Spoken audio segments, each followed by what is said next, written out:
Hey guys, Jason Scudellari here, and in front of me it's all new steering components that we're going to throw at our 63 Nova behind me. I'm going to walk you through step by step how to install them and explain why we chose these parts. So these early Novas really didn't have true power steering. What it was a manual box with a power assisted ram. The ram sit down kind of low, usually it was leaking, and the hoses on it moved back and forth with the steering, which is never a good thing. So what I'm going to be installing is CPP's 400 series power box with the power steering pump, hoses, and brackets. And that way we have true power steering when we're done.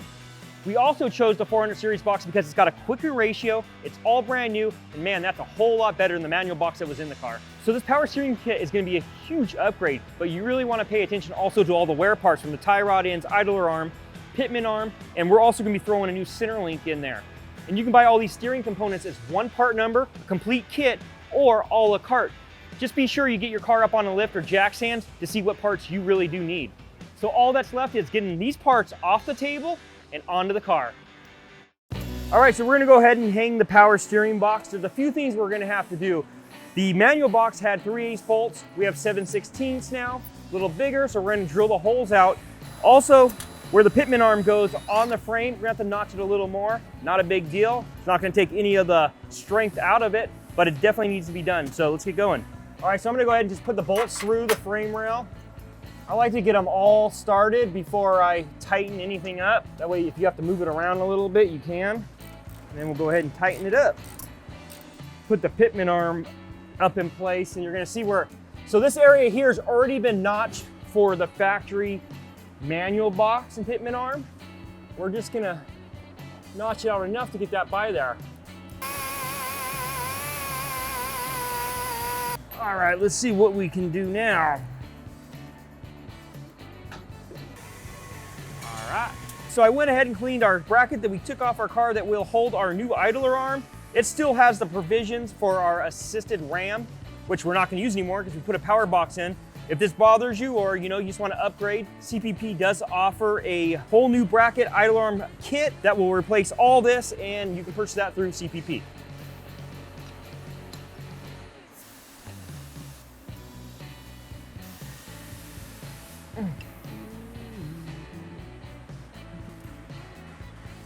All right, now it's time to mount it into the car.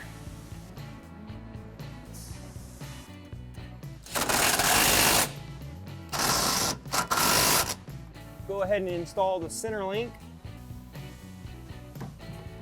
Fits like it should. All right, so we're just about wrapped up with the steering down here. Get these tie rods on, and the short tie rod goes to the center link, the longer tie rod goes to the spindle. Go. Go ahead and throw the other side on, tighten that stuff up, put Carter pins in there. Looking good. All right, so I think we're about wrapped up down here. We'll give it a quick alignment once we get it down, get some wheels on it, and then we'll get it over to a shop so they can properly do it. One thing I do really like are these machine sleeves, just because they're so smooth and it makes it so much easier to get the toe right, whether you need to go in or out with it. And they're a little bit more money than the split sleeve, but it was one thing that we invested in a little bit more just because of the quality of them. So we'll get it down and we can tackle the power steering pump and bracket and put the hoses on. So that being said, let me get the car down. All right, so I'm gonna go ahead and install the power steering pump. I've already got the pulley on it. We have a couple different options for brackets. We've got this chrome one here that uses these spacers and separates these ears out. And we got this one here that instead of the spacers, it's got the bend in it and it's black. I'm gonna go ahead and use this one. First thing we need to do is get it to our pump. I leave everything loose until I get it on the car. Once you get on the car, then you start tightening things up.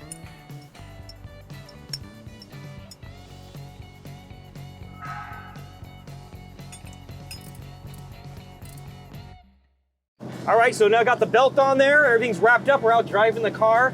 And geez, I don't know if you remember before we started this car, we took it out.